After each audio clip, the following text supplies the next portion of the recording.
kenapa sektor tambang itu sangat penting sekali keberadaannya meningkatkan PAD Jatim? Harus semaksimal mungkin untuk menertibkan tambang-tambang yang ada di Jawa Timur ini.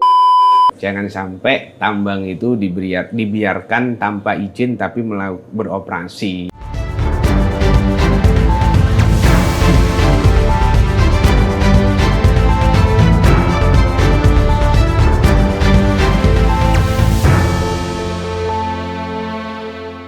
Assalamualaikum warahmatullahi wabarakatuh. Halo BTV, bagaimana kabarnya? Dan kita lagi ada di segmen dengan tema pembicaraan mengupas peran Satpol PP Jawa Timur untuk meningkatkan PAD sektor tambang. Tentunya bukan sekedar bicara, tetapi lebih dekat dan lebih paham. Baik, aku lagi bareng beliau yang sangat berpengalaman di bidang ini. Halo Bapak. Halo Mbak. Nah, ini tuh ada Abah Eko Wahyudi SHMH. Kenapa kita panggilnya Abah? Karena kita udah sering ngobrol ya Bapak ya, jadi lebih dekat. Nah gitu. Nah, yang kita ketahui bahwa Bapak Eko ini atau Abah Eko ini basicnya tuh menjadi pengusaha. Tetapi kenapa sekarang malah terjun di dunia politik? Gimana Bapak? Apa tuh jawabannya? Ya, jadi kita usaha itu kan memang bekerja ya. Kita cari nafkah. Kalau kita bicara dunia politik itu kan kita cari teman. Kita bagaimana bisa berjuang, bisa mengenal masyarakat, bisa lebih baik. Kita memang harus terjun ke dunia politik. Jadi seperti itu. Oke, baik. Jadi Bapak di dunia politik lebih banyak mengenal masyarakat Ya, gitu ya Pak. betul. Dan juga lebih banyak dikenal sama masyarakat. Ya, gitu. Dan untuk pengalaman Bapak di dunia politik itu seperti apa Pak? Apalagi di menjadi DPRD Lumajang waktu itu. Ya. Jadi kalau kita bicara pengalaman banyak. Jadi kita menghadapi banyak karakter masyarakat di mana kita sebagai seorang politisi harus bisa memahami karakter masyarakat kita, terutama pemilih kita. Biar kita nggak terlalu jauh dengan masyarakat, kita ya harus dekat tadi. Sehingga dengan kita dekat dengan masyarakat, kita paham apa yang menjadi kebutuhan, juga di situ apa yang menjadi karakter mereka, kita bisa memahami kan seperti itu. Oke gitu. Mungkin ada tips-tips Pak buat orang-orang yang lagi nonton tuh gimana cara pendekatannya kepada masyarakat gitu Pak? Tipnya ya kalau kita ingin dekat ya yang penting kita pandai-pandai aja kita menyapa, kan seperti itu aja. Gitu. Oke, menyapa dan mungkin lebih banyak berinteraksi ya Pak ya, mulai Betul. ngobrol atau mendengarkan keluh kesahnya dari masyarakat. Betul, ya Bapak ya. betul. Dan kemudian Bapak Yang penting responsif. oh ya, responsif, betul sekali. Berarti Bapak Eko ini atau Abah Eko ini sering banget ngobrol sama masyarakat atau mendengarkan keluh kesahnya masyarakat ya Pak ya? Kalau saya itu ya hampir tiap malam, tiap hari itu kerjaannya nongkrong. Jadi dengan nongkrong itu kita mengetahui apa yang menjadi persoalan di tengah-tengah masyarakat, di rumitnya kehidupan ini, sehingga kita memahami apa yang menjadi persoalan dan problem yang ada di dapil kita. Karena itu tadi kita sering ngobrol dengan mereka semuanya. Oke gitu, jadi berarti Abah Eko ini nggak ada ngasih batasan gitu ya Pak ya? Antara Nggak DPRD ada. sama masyarakat, nggak ya? Nggak pernah. Sama? Bagi saya jabatan, apalagi saya anggota DPRD itu kan wakil dari rakyat. Artinya kalau kita bicara wakil ya saya harus bisa memberikan yang terbaik dong kepada yang mewakili, kan gitu. Jadi saya mewakili masyarakat, mewakili rakyat, khususnya kalau saat ini Lumajang dan Jember, ya saya harus bisa memberikan yang terbaik, apa yang menjadi keinginan dan harapan mereka, kan seperti itu. Oke baik ya.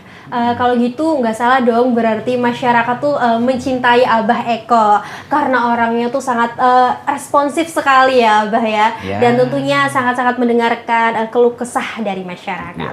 Terbukti setiap malam Abah Eko ngopi bersama masyarakat ya Inge.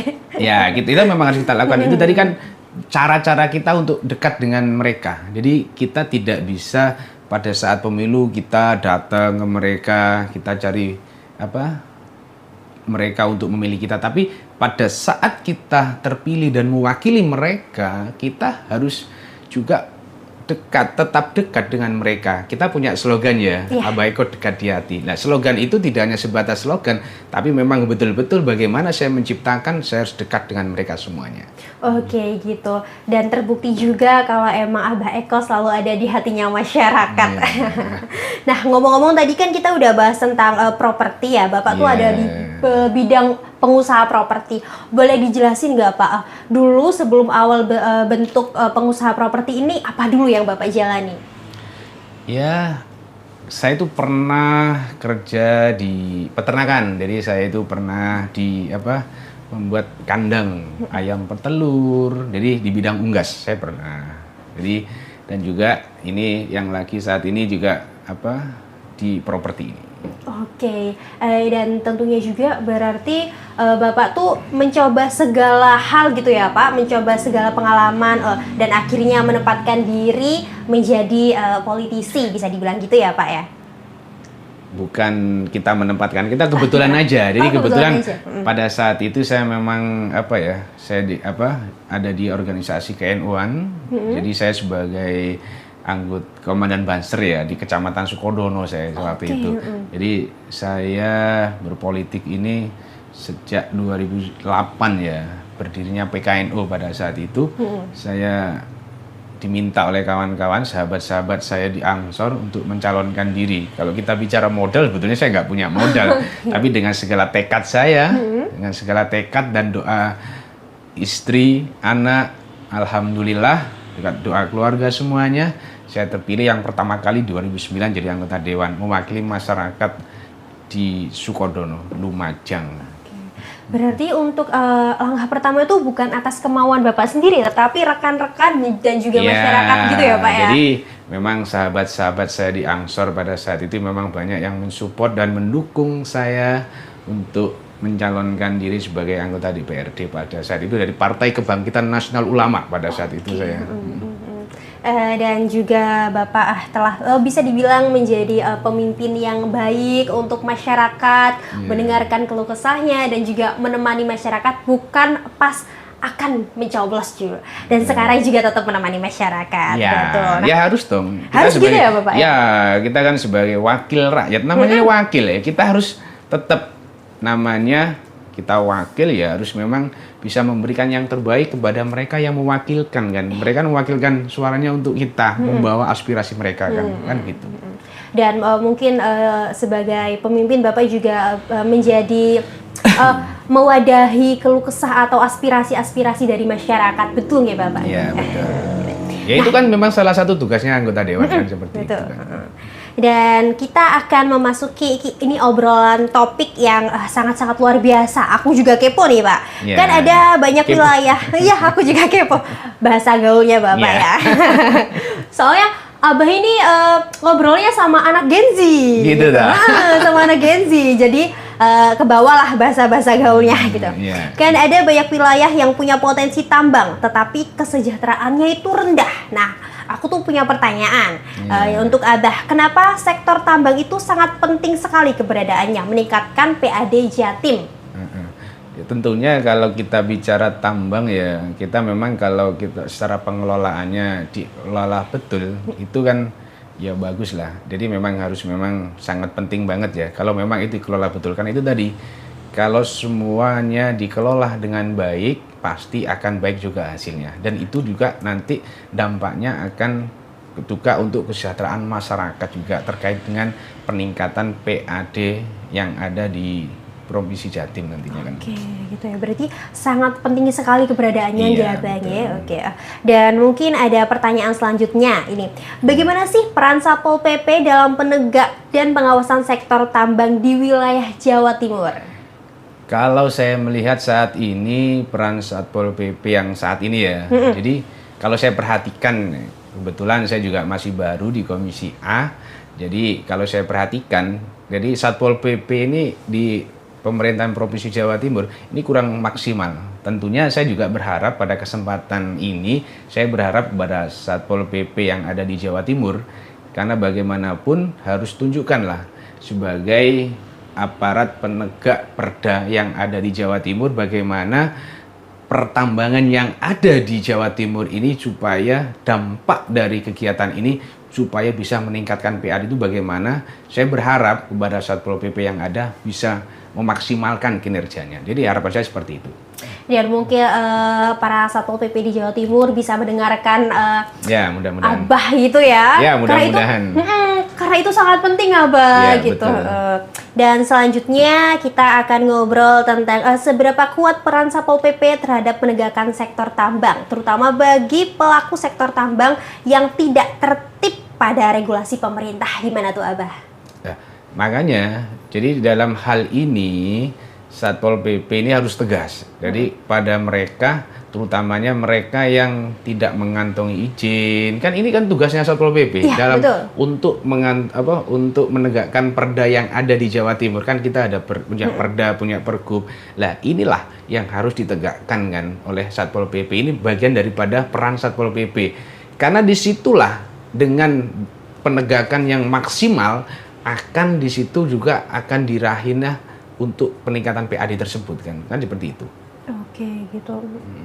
Dan mungkin dari tadi kita ngobrol, mungkin Satpol PP di Jawa Timur bisa mendengarkan dan Ya, saya berharap saja, seperti itu, mudah-mudahan. Semoga saja Abah dan juga saya juga berharap itu terlaksanakan gitu ya, Bang ya. betul.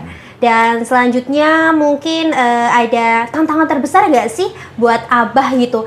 Apakah soal SDM, wilayah luas, atau banyak lagi hal lain? Ya, kalau kita bicara tantangan, insya Allah nanti kita akan memantau sebagai salah satu fungsi kita sebagai Komisi A. Kita nanti akan segera memantau bagaimana kinerjanya Satpol PP ke depan dalam rangka untuk meningkatkan PAD. Kita akan segera lakukan evaluasi terkait kinerjanya Satpol PP.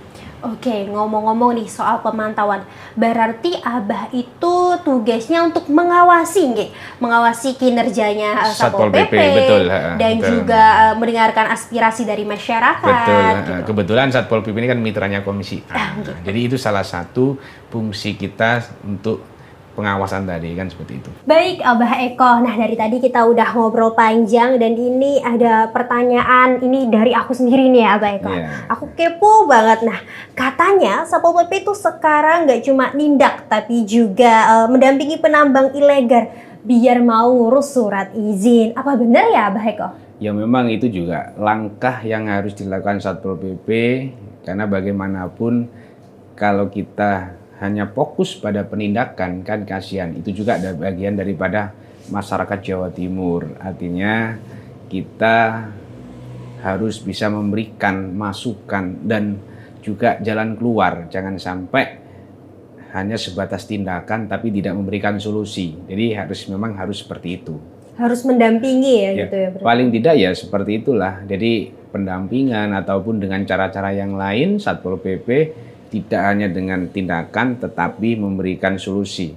Jadi itu. Jadi dekat dengan mereka, tidak beringas kan biar tidak terkenal kan. Iya, Satpol PP kan tidak beringas kepada masyarakat atau dengan siapapun. Yang penting kita tunjukkan peran Satpol PP ini betul-betul untuk kepentingan negara. Iya betul. Dan untuk kenyamanan masyarakat juga kan dikenal juga kalau Satpol PP itu mungkin tampangnya tuh tampang-tampang yang menyeramkan, Abah, gitu ya. Enggak lah. Itu Nggak ya gitu ya? kelihatannya aja. Kelihatannya aja.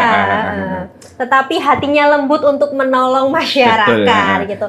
Dan juga menegakkan tambang-tambang yang ilegal diurus gitu ya, Abah ya, agar itu harus. Jadi harus. memang jadi Satpol PP itu memang harus semaksimal mungkin untuk menertibkan tambang-tambang yang ada di Jawa Timur ini, bagaimana mereka bekerja bisa lebih baik lagi.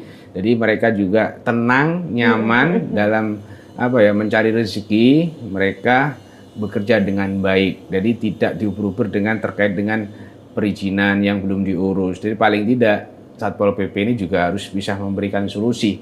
Jadi bertindak dengan tegas dan juga memberikan solusi yang terbaik kan seperti itu. Berarti untuk mendampingi itu hal yang sangat wajib dilakukan untuk Satpol PP? Kalau kita bicara wajib, ya itu tergantung bagaimana mereka mendalami tugas-tugas mereka. Jadi karena salah satu tugas Satpol PP ini tadi kan menegakkan sebuah aturan yang saat ini sudah ada. Nah, disinilah Satpol PP bagaimana ini bisa bergerak dengan penegakan perda yang ada, inilah yang harus dilakukan oleh Satpol PP, kan seperti itu. Oke, baik. Dan juga mungkin masyarakat bisa mengubah mindsetnya, cara berpikirnya. Jangan berpikir kalau Satpol PP itu hal yang sangat menyeramkan atau kayak tokoh yang sangat menyeramkan karena dia suka marah-marah atau enggak, karena itu ingin menegakkan ya Pak ya, menegakkan peraturan yang sudah ada. Itu kan di antara tugasnya Satpol PP itu kan itu tadi kan. Itu sebetulnya enggak lah, kalau serem enggak lah. Enggak ya, gitu ya. Enggak. Mungkin kebanyakan untuk warga yang sebagai penambang ilegal itu kalau udah ketemu Satpol PP udah ciut banget tuh nyalinya Bapak. Makanya jangan nambang ilegal, harus ngurus surat izinnya, betul nggih? Jadi jangan sampai tambang itu dibiarkan tanpa izin tapi beroperasi gitu kan gitu. Jadi seperti itu. Berarti sangat penting buat masyarakat, buat menambang untuk mengurus surat izin terlebih dahulu ya Bang. Iya, jadi itu haruslah. Jadi karena bagaimanapun perizinan ini kan sudah pemerintah juga sudah memberikan kemudahan banget ya. Jadi mereka harus paham betul bagaimana sebelum melakukan beraktivitas untuk penambangan itu bagaimana dan apa yang akan dia lakukan, dia harus pahami betul. Karena biar kerja itu kan tenang, kan seperti itu.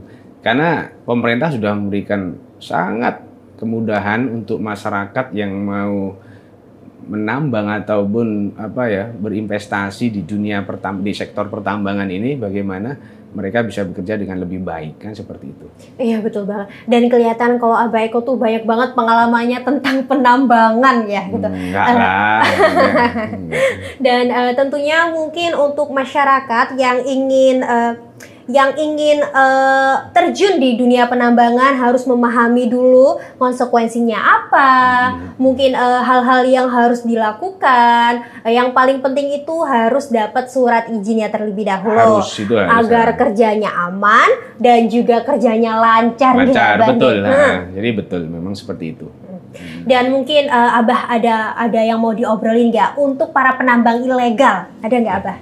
Ya, saya berharap ya kepada masyarakat Jawa Timur yang saat ini lagi melakukan penambangan di Jawa Timur. Saya berharap kalau memang itu tambangnya tidak berizin untuk segera melakukan proses perizinan, karena bagaimanapun perizinan ini sangat dibutuhkan dan sekarang pemerintah sudah sangat memberikan kemudahan kepada masyarakat yang ingin melakukan perizinan di sektor pertambangan ini. Jadi jangan ragu dan jangan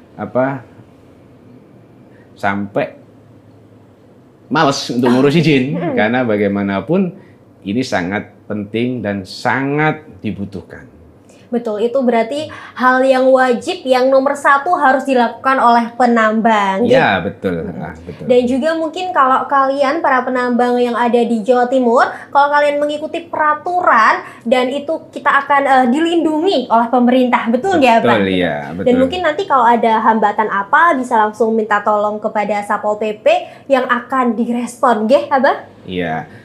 Bukan, artinya di situ kan ada beberapa bidang, artinya beberapa di OPD yang membidangi. Kalau kita bicara perizinan mungkin di dinas lain ya.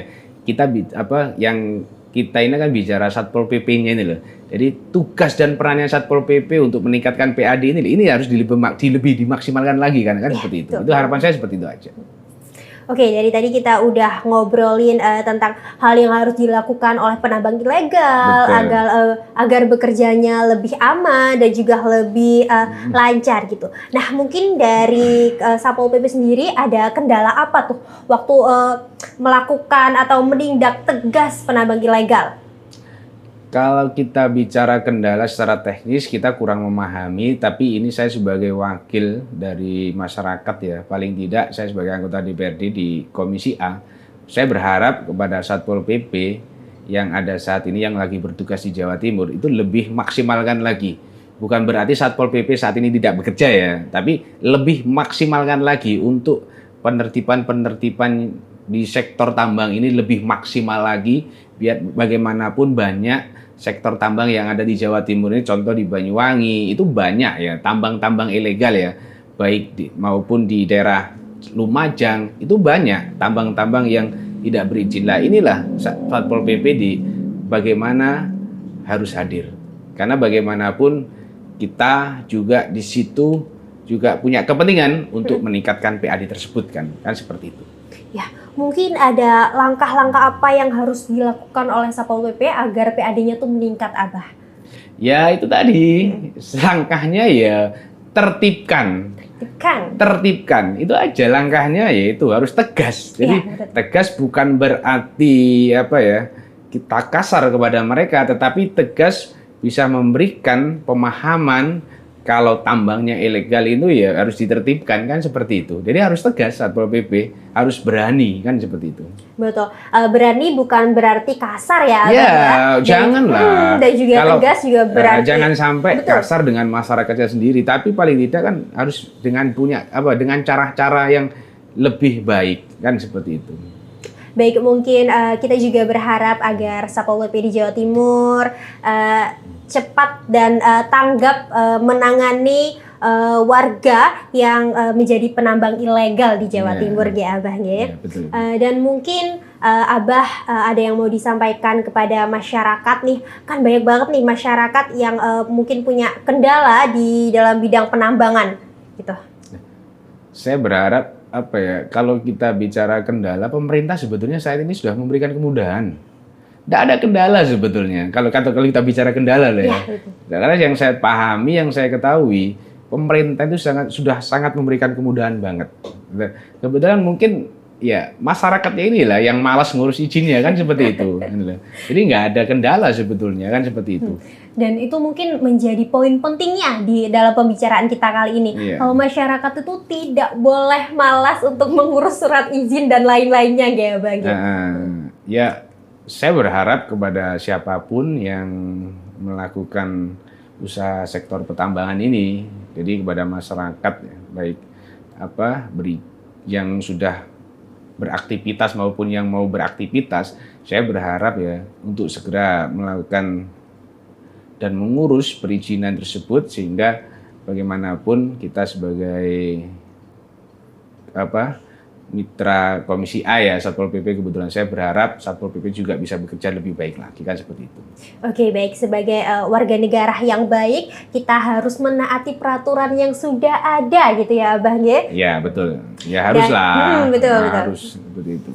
Dan adanya dewan seperti Abah Eko ini menjadi wadah juga untuk masyarakat, mungkin ingin beraspirasi atau bagaimanapun ke Abah, monggo, boleh nggak Abah ya? Banyak, jadi memang aspirasi itu juga banyak ya, banyak yang masyarakat kita yang mengadukan, Pak ini tambangnya ilegal kan seperti banyak. Cuma kita ini hanya bisa bersuara lah, pada kesempatan inilah kita menyuarakan Satpol PP harus bisa lebih baik lagi untuk memantau tambang-tambang yang saat ini belum berizin, bagaimana tambang ini sudah untuk segera punya izin kan seperti itu.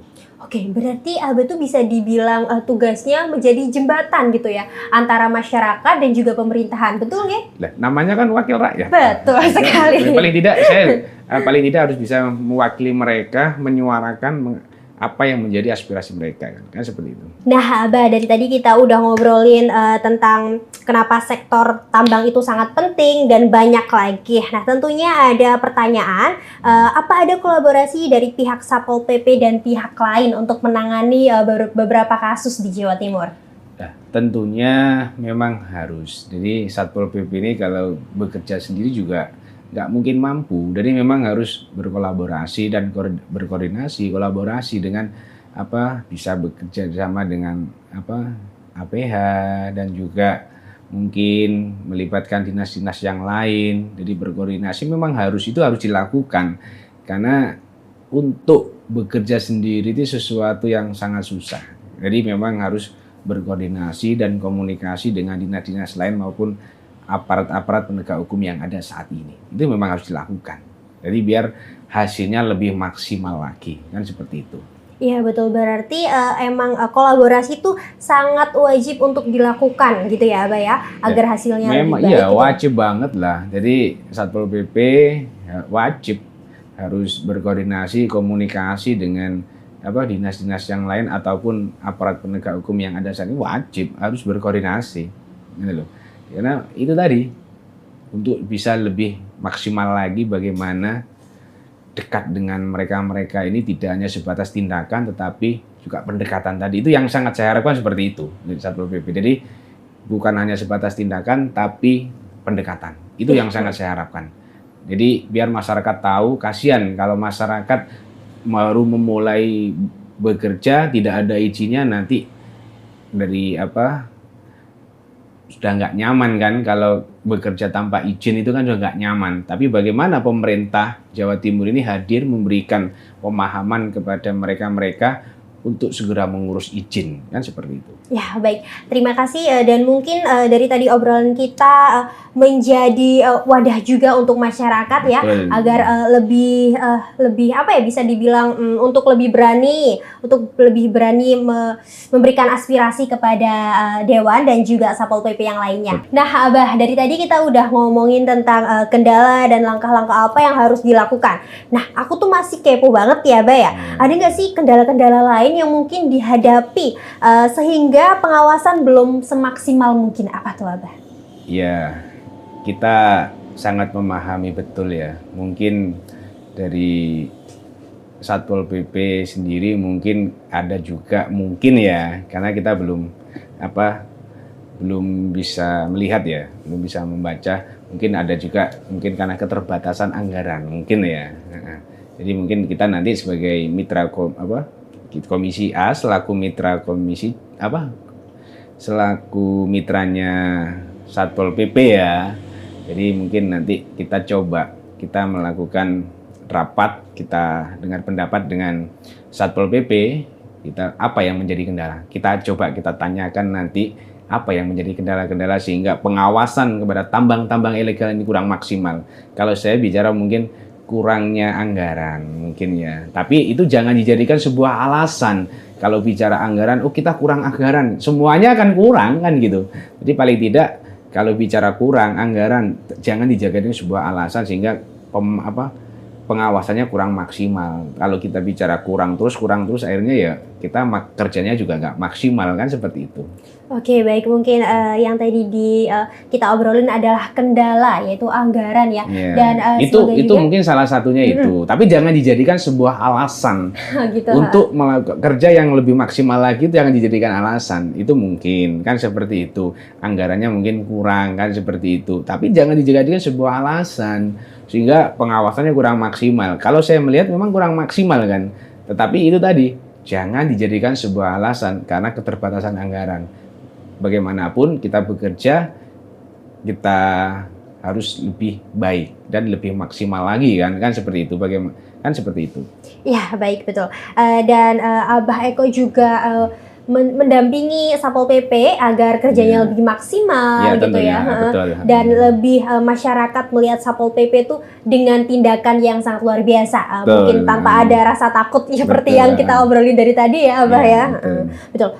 Kita dari tadi udah ngobrolin tentang Satpol PP dan juga kita juga udah ngobrolin tentang hal-hal yang wajib dilakukan oleh penambang ilegal. Nah, kita balik lagi nih, Abah, ngobrolin tentang politik dari Abah Eko. Nah, aku tuh masih bertanya-tanya ya tentang politiknya Abah Eko. Kok bisa Abah Eko tuh dicintai masyarakat tuh? Kok bisa Abah Eko tuh? Ya, saya nggak tahu sih. Kalau saya dicintai benar apa enggak, saya nggak tahu. Yang penting dalam prinsip saya itu yang penting saya harus dekat dengan mereka. Itu aja. Jadi saya nggak pernah juga punya cita-cita ingin jadi anggota dewan. Saya juga nggak pernah. Jadi karena bagaimanapun mungkin ya. Saya ini kan di Lumajang kan pendatang. Saya bukan orang asli Lumajang. Saya di sini orang asli Banyuwangi. Saya merantau di Lumajang. Tetapi dalam prinsip hidup saya itu yang penting saya itu dekat dengan siapapun yang saya kenalkan seperti itu. Itu aja saya. Jadi saya nggak pernah punya cita-cita ingin jadi anggota dewan, ingin jadi pejabat. Saya nggak pernah. Gitu. Berarti menjadi anggota dewan ini bukan cita-cita Abah, tetapi didukung oleh masyarakat dan kerabat-kerabat terdekat ya, Abah ya. Saya pendatang, saya merantau di Lumajang nih. Saya mulai bujang loh di sini di Lumajang. Oh, mulai bujang berarti Abah? Iya, mulai bujang. Saya merantau di sini, gitu aja. Nah, berarti Abah kalau udah mulai bujang, merantau ke Lumajang, menjadi cinta sama warga Lumajang ya, betul nggak Abah? Kalau cinta yo wajar lah. Saya juga karena bagaimanapun saya di sini saya bisa seperti ini karena mereka masyarakat Lumajang yang ada di sekitar saya. Kan seperti itu. Ya betul sekali ya Abah ya. Kita udah ngobrolin tentang politiknya dan juga udah terjawab kenapa warga Lumajang tuh cinta sama Abah Eko gitu.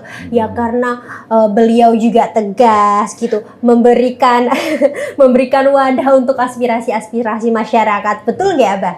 Ya, memang kita sebagai wakil rakyat, sebagai anggota DPRJ memang ya harus harus dekat ya, harus cinta kepada mereka semuanya kan seperti itu. Iya betul Abah. Karena menurut saya sendiri wakil rakyat itu bukan datang kepada masyarakat pada saat mau pencoblosan, tetapi harus hadir di saat dibutuhkan, betul nggak? Betul. Jadi kita dekat dengan mereka, dengan masyarakat atau yang memilih kita ya, yang masyarakat kita ini ya, pendukung-pendukung kita, bukan hanya pada saat kita mau pemilu, kita setelah pemilu bagaimanapun kita juga butuh mereka. Sehebat apapun saya, tanpa mereka saya juga nggak akan ada artinya apa-apa, kan seperti itu. Betul sekali Abah. Dan emang ini alasan yang menjadi kuat untuk masyarakat Lumajang yang saat mencintai Abah Eko karena beliau sendiri udah top gitu ya Abah ya. Mungkin ada harapan atau closing statement dari Abah sendiri, monggo. Ya, kalau saya berharap kepada yang pertama kepada Satpol PP ya yang ada saat ini, yang ada di pemerintahan Jawa Timur, untuk bisa bekerja lebih baik lagi, lebih memaksimalkan dalam penegakan perda untuk gunanya untuk peningkatan PAD tersebut. Karena bagaimanapun peran Satpol PP ini sangat berperan banget. Jadi penting. Kalau Satpol PP tidak bergerak juga nanti pasti akan ada efek di situ. Jadi saya berharap seperti itu, dan juga kepada masyarakat yang saat ini lagi menjalankan aktivitas yang terutamanya masih belum punya izin, segera ngurus izinnya. Karena bagaimanapun izin sangat dibutuhkan dan diperlukan. Saat ini pemerintah sudah memberikan kemudahan untuk mengurus segala hal perizinan apapun yang ada di Jawa Timur. Nah betul sekali, jadi untuk warga Jawa Timur jangan lupa wajib banget ngurus surat izin, menaati peraturan yang sudah ada agar bekerjanya aman. Betul. Dan juga lancar ya Abah. Iya. Cari rezekinya juga cepet-cepet datang rezekinya, amin. Dan ini ada kata-kata dari saya sendiri untuk kalian semua pendengar ABTV in Podcast. Bumi ini cukup memenuhi kebutuhan kita, namun tidak cukup memenuhi kebutuhan segelintir manusia yang serakah. Saya Mareta, sampai jumpa kembali di AB in Podcast.